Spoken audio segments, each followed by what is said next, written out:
Grace was a 16-year-old girl who had spent months dreaming about her first solo flight. When she stepped into the cabin of Flight 372 at New York LaGuardia, she settled into seat 3B in first class without a hint of doubt. She clutched a navy new backpack on her lap and smoothed the sleeve of her hoodie over a ticket that had been a graduation gift from her godmother Evelyn. The soft leather seat felt like a reward for her top grades in science. Grace let out a small sigh of pride and gazed at the runway. Then Ms. Parker arrived. In crisp shoes that clicked against the aisle floor, she paused at Grace's row and forced a tight smile that disappeared when she looked closer.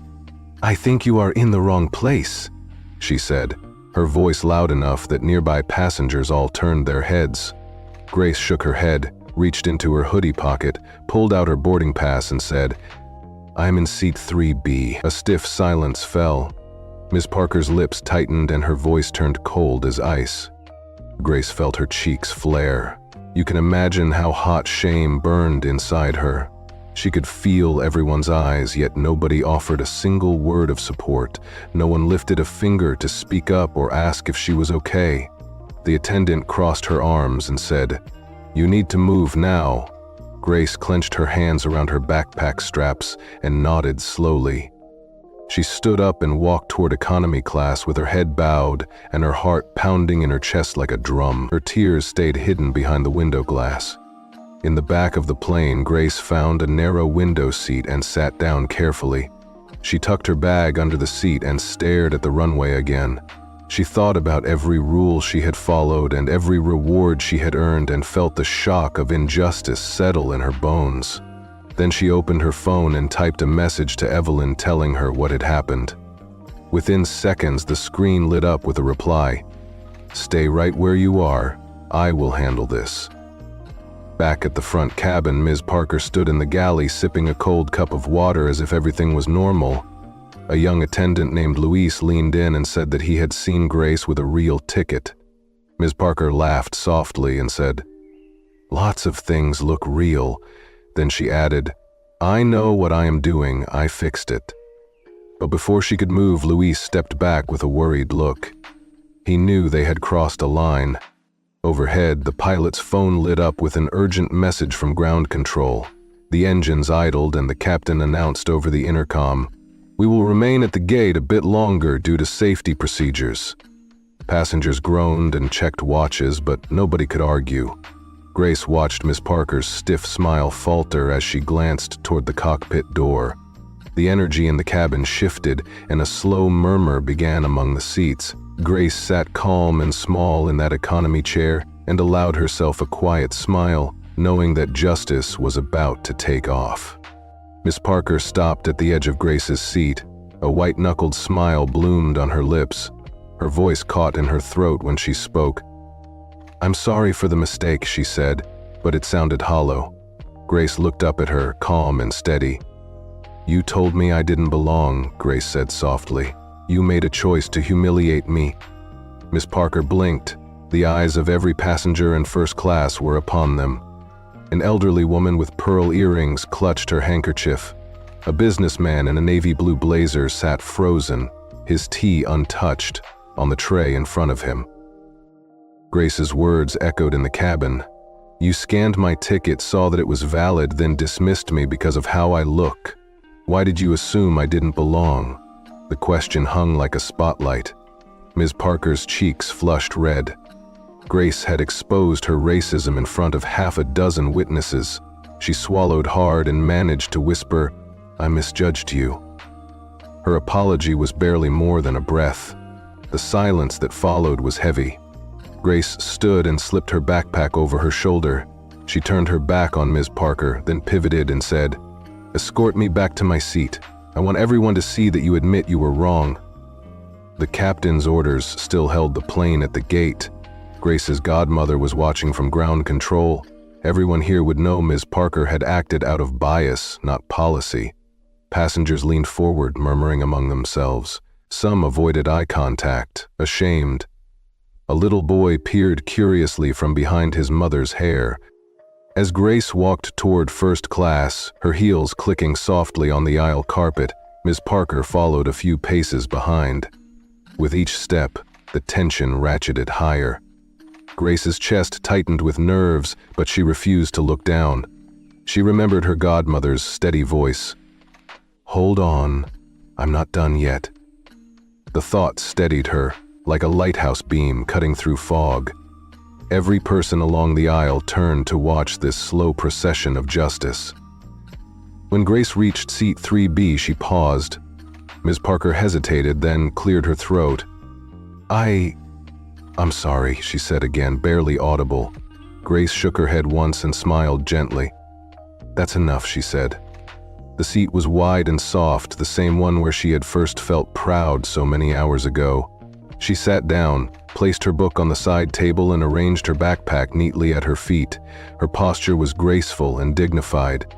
Ms. Parker remained standing while the captain's voice crackled over the intercom. "Ladies and gentlemen, we apologize for the delay. We will depart shortly once certain procedures are complete. Thank you for your patience." A ripple of applause broke out. No one was celebrating the delay, they were celebrating Grace. She held Ms. Parker's gaze for a moment. Then she opened her book, though she did not read. Her eyes were calm, her mind already planning what was next. In the galley, Ms. Parker leaned against the counter, her hands pressed flat. A younger attendant named Louise approached quietly. He lowered his voice. "How could you do that to her?" he asked. She didn't answer. The weight of what she had done pressed down on her like a 100-pound suitcase. She had humiliated a child, exposed the harsh truth of racism on an airplane, and now everyone knew. She thought of her mother's advice to always follow protocol. Where had protocol ended and prejudice begun? Back in her seat, Grace felt a vibration in her jacket pocket. She glanced at her phone. Another message from Evelyn. "Prepare for takeoff. The pilot said we're clear to push back in 5 minutes." Then a second line. "This is only the beginning." Grace slipped the phone into her pocket and took a slow breath. She felt the cabin shift, a current of solidarity and quiet satisfaction. She allowed herself a small smile. Ms. Parker's head lowered in that moment. The once smug flight attendant had met her match in a 16-year-old girl with unshakable grace. Grace turned another page in her book, her face serene. The engines roared to life and the plane began to roll. Outside the window, she could see the runway lights blur into streaks. She settled back, her hands folded in her lap. She was no longer just a passenger. She was someone who dared to stand up, who refused to be erased by prejudice.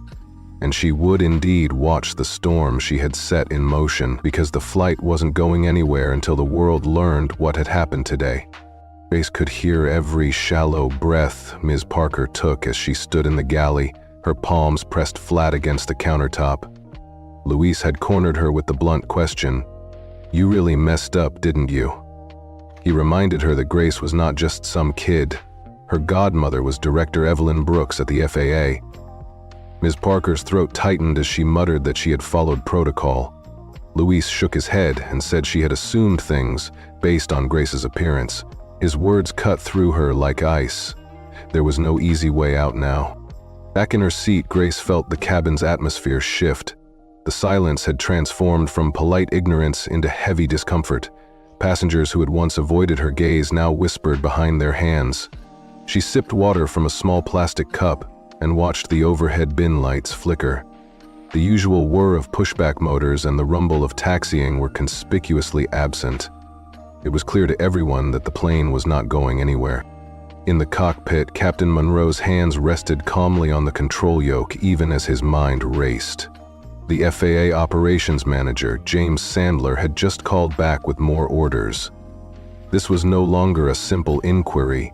The incident was officially escalated as a priority compliance check. A compliance officer would meet the aircraft upon landing, and every crew action and passenger report would be logged. Captain Monroe's voice crackled over the intercom as he announced, "Ladies and gentlemen, we apologize for the delay. We have been asked to remain at the gate until further notice. Thank you for your patience." A ripple of murmurs swept through the cabin. A marketing executive with a Rolex glanced nervously at his watch, literal minutes ticking by.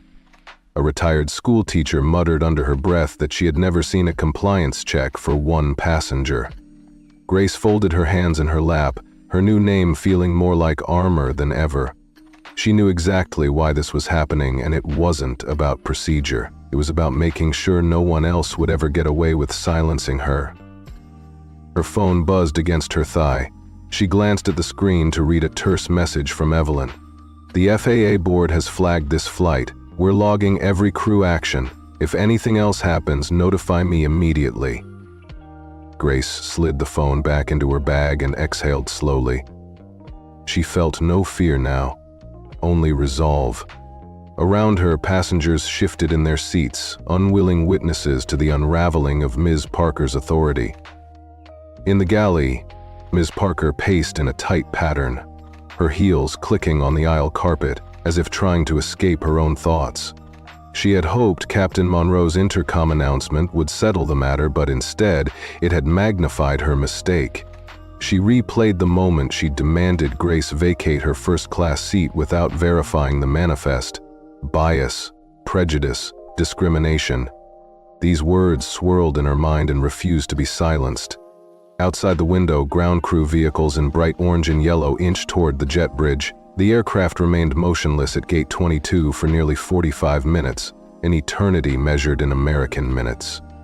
When the boarding door finally hissed open, a well-dressed man in a dark suit carrying an FA badge stepped aboard. His presence sent a hush through first class. No words were spoken, but every passenger turned to look. He walked with quiet authority toward the galley, stopping between Ms. Parker and Luis. The compliance officer introduced himself as Mr. Hayes, FAA Regional Compliance Director. He carried a clipboard and wore a stern expression. "Could you please explain, Ms. Parker, why you removed Miss Grace Holloway from her valid first-class seat?" His voice was firm but not unkind. The entire cabin leaned in, hanging on her response. Ms. Parker swallowed as though her throat had been sealed. She opened her mouth, but only silence came out. Then she whispered she thought Grace was in the wrong seat. Mr. Hayes nodded and asked if she had checked the ticket or consulted the flight manifest. Again, her answer was no. He asked her to review the policy on non-discrimination in seating assignments. She closed her eyes briefly, her shoulders sagging. Then Mr. Hayes turned his attention to Grace and asked if she wished to speak. Grace rose slowly, her legs crossed at the ankle beneath her skirt. She held her book in one hand and said, "When Ms. Parker told me I did not belong, I showed her my valid boarding pass for seat 3B. I followed every rule and earned that seat." She paused, letting the words sink in, and added quietly, "But she chose to question me because of how I look." The cabin was utterly still. Mr. Hayes cleared his throat and addressed Ms. Parker again. "Based on this testimony and multiple witness accounts, your actions violated Federal Aviation Regulation 49 CFR Section 382.77. You will be placed on administrative leave pending a full investigation." He handed her a form outlining her rights and obligations. A dozen pairs of eyes in first class watched Ms. Parker sign the document, her pen shaking. When she handed it back, her gaze was lowered. A ripple of applause broke out, gentle but unanimous. Passengers patted Grace on the shoulder, offered her bottled water, and whispered words of encouragement. Some wiped tears from their eyes, ashamed they had not stood up for her earlier. Grace managed a small, gracious smile. She nodded at Mr. Hayes. "Thank you," she said, her voice steady. "Your intervention means justice takes flight." The compliance officer gave her a formal nod, then escorted Ms. Parker toward the jet bridge. He spoke quietly to her, but the entire cabin could see the exchange. Ms. Parker held her head high with forced dignity, but every step looked heavier than the last. Grace watched until they were out of sight, then turned back to her seat. She sat down and placed her book on the side table, but instead of opening it, she folded her hands in her lap and took a deep breath. The first-class cabin had returned to normal. Trays were lowered, reading lights clicked on, yet it felt transformed. She leaned back and stared out at the tarmac, where service vehicles were preparing for departure. Her phone buzzed one last time. Evelyn's message read simply, "Well done. Justice served." Grace tucked the phone away and closed her eyes for a moment, letting the weight of the experience settle. She felt a flush of satisfaction that was neither anger nor revenge, but righteous vindication. Moments later, Captain Monroe's voice came over the intercom once more.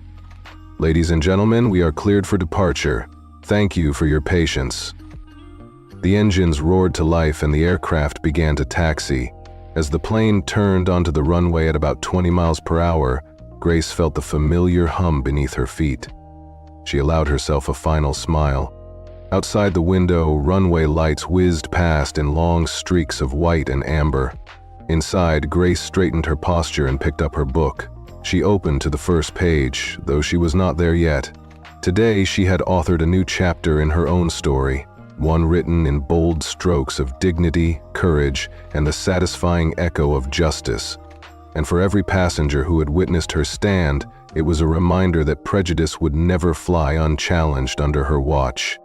Grace folded her hands in her lap as Louise leaned close to Ms. Parker and said in a low voice, "You really messed up." Grace could feel every syllable ripple through the cabin. Ms. Parker's shoulders sagged as she admitted she had only been following protocol, but Louise shook his head. That wasn't protocol, that was prejudice. Passengers who had earlier ignored Grace's stunned silence now glanced up from their magazines and tablets, eyes widening. The realization hit them all at once. This wasn't a mechanical delay, it was personal, and it was being handled by someone with enough power to freeze an entire aircraft in place.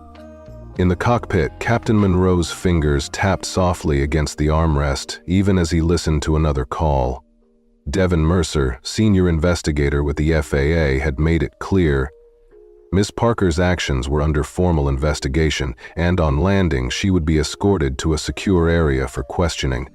Any further comments she made could end up in the official report. When the intercom crackled to life and he announced, "Ladies and gentlemen, we apologize for the delay. We are completing a compliance review before departure," his calm tone belied the tension simmering behind closed cockpit doors.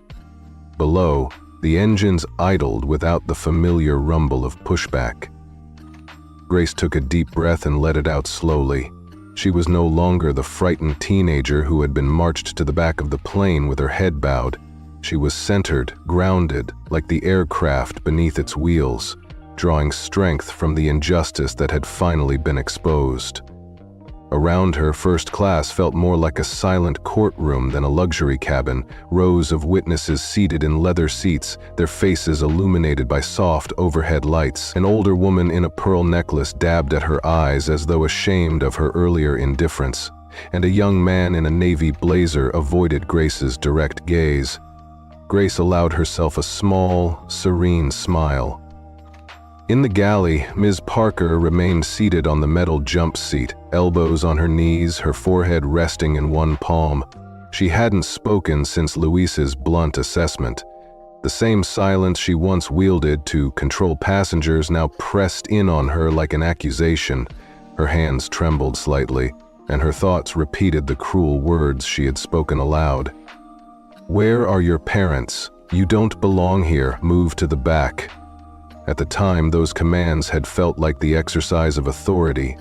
Now they sounded like damning evidence, echoing through the fuselage. Grace glanced at her phone as it buzzed with another message from Evelyn. She read the words carefully. "FAA security will meet the plane. You'll be the last to leave. Don't speak unless asked. You've already said enough." She tapped a quick reply, "Understood," and slipped the phone back into her bag. She felt the weight of silence shift from her shoulders onto those who had once judged her. There was no joy in this moment, only a quiet sense of accountability unfolding in real time, right before every passenger's eyes. Then, the familiar voice of a flight attendant came through the overhead speakers. "Ladies and gentlemen, thank you for your continued patience. We have received clearance to prepare the cabin for disembarkation. Please remain seated until the seatbelt sign is turned off." The emphasis on disembarkation sent a collective shiver through the cabin. No one had moved. because no one expected to depart. Outside the window, Grace saw the ground crew pause, tugs and carts waiting in neat lines as a black SUV with tinted windows eased up to the jet bridge.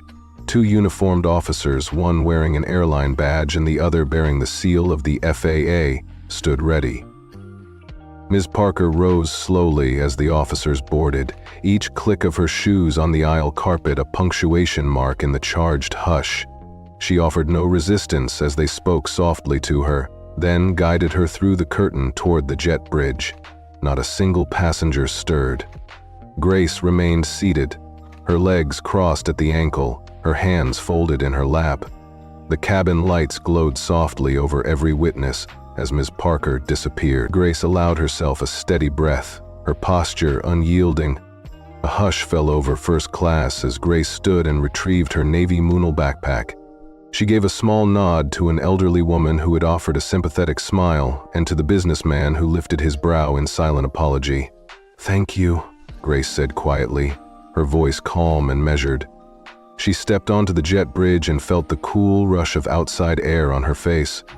At the far end of the corridor, the officers waited with clipboards in hand. Grace walked toward them without haste, her head held high. As she descended the stairs onto the tarmac, Grace glanced back at the plane.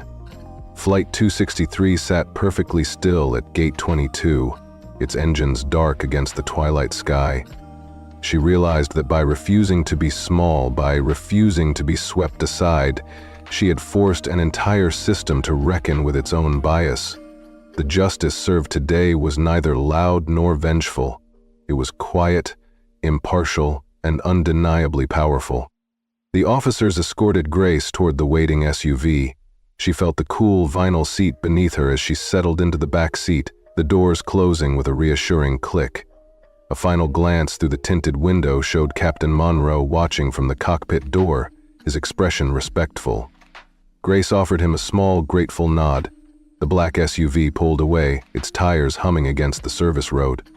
In the rearview mirror, Grace saw the jet bridge recede, the first-class cabin lights fading behind her. Her godmother's last message flickered in her mind. "You've done more than speak up. You've made them listen." Grace smiled softly. She had not demanded dramatic revenge. She had simply insisted on accountability, and that had been enough to transform a routine flight into something unforgettable. As the SUV merged into the airport roadway, Grace felt a calm satisfaction settle in her chest. She knew the story of this day would travel far beyond the amber runway lights. It would remind everyone that prejudice can be halted by one person's courage, and that justice, once set in motion, does not hurry. It prevails. Grace didn't ask for attention. She just wanted to board her flight and enjoy her seat. Yet now the entire cabin watched her with uneasy curiosity. The galley curtain snapped open as two figures stepped aboard. The first was a tall woman in a black FAA uniform. The second, a clean-shaven man in a dark suit. Neither spoke. Their presence felt like an avalanche. Grace sat perfectly still in seat 3B, her posture calm and measured. No tremor shook her hands. She watched them stride past business class into first class. Passengers leaned forward, their whispered questions hanging in the stale, recycled air. This was no missing luggage or broken engine. It was a reckoning. The FAA officer stopped at Grace's row and looked down. "Ms. Holloway?" she asked in a firm voice. Grace nodded. "I am Officer Rhodes," the woman continued. "I'm here on behalf of Director Brooks. We'll escort you off this plane last. Is that clear?" "Yes," Grace said, her voice steady. The man beside Officer Rhodes added, "We'll detain a crew member for questioning." Immediately the whispers swelled. Who was Grace?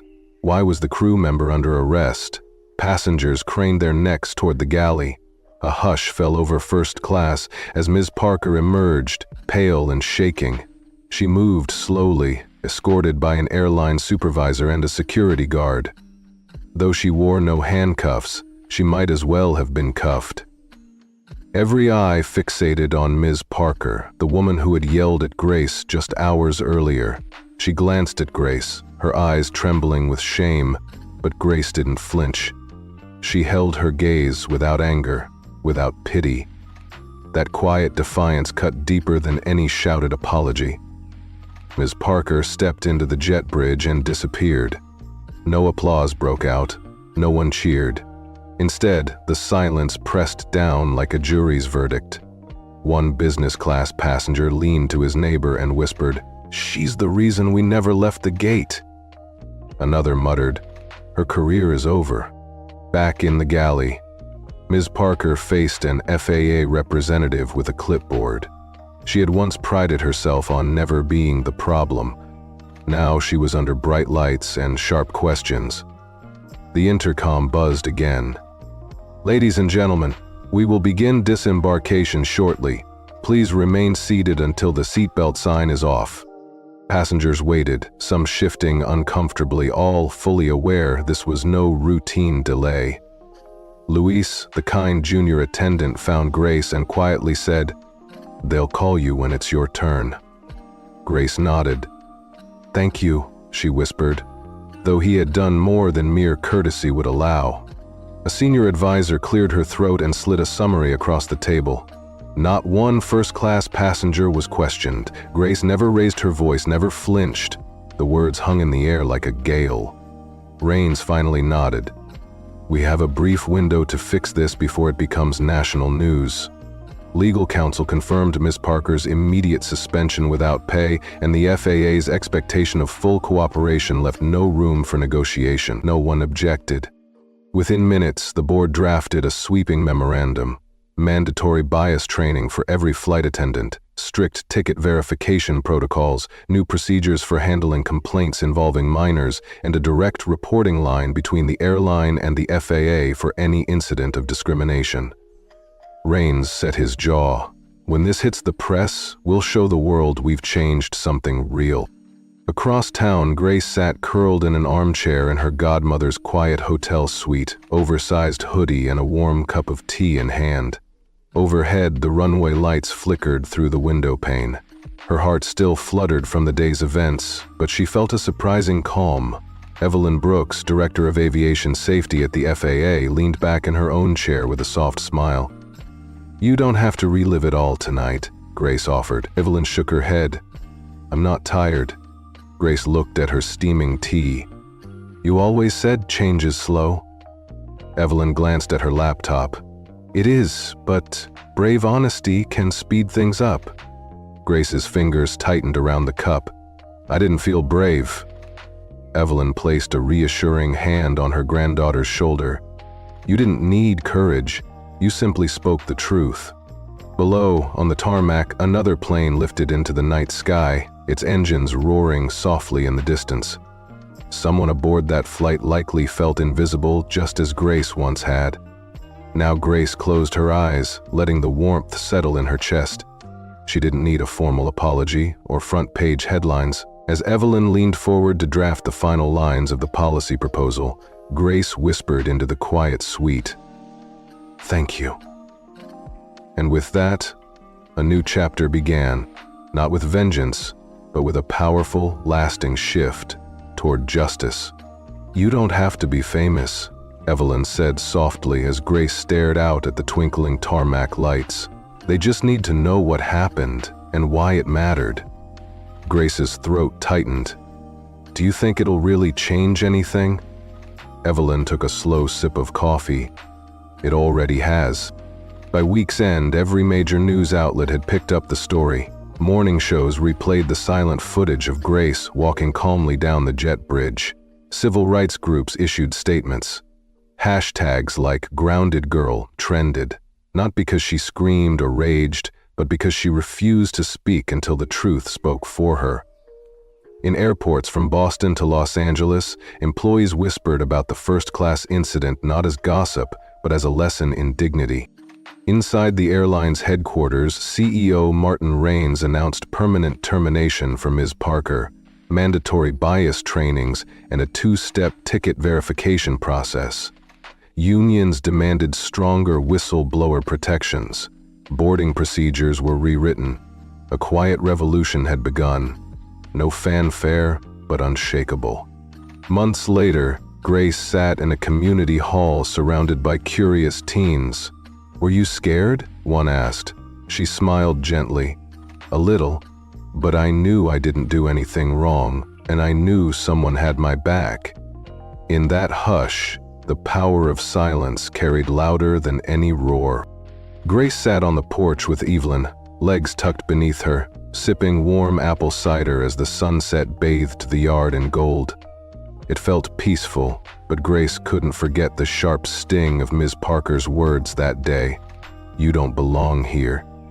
Even months later, that cruelty cut deep. Grace turned to Evelyn. "Every time I boarded a plane before, I wondered if I belonged," she murmured. "Now I don't. I just sit." She felt both pity and relief. Pity for the woman who had let prejudice rule her actions, and relief that Ms. Parker had been fired and a two-step ticket check was now standard across the airline.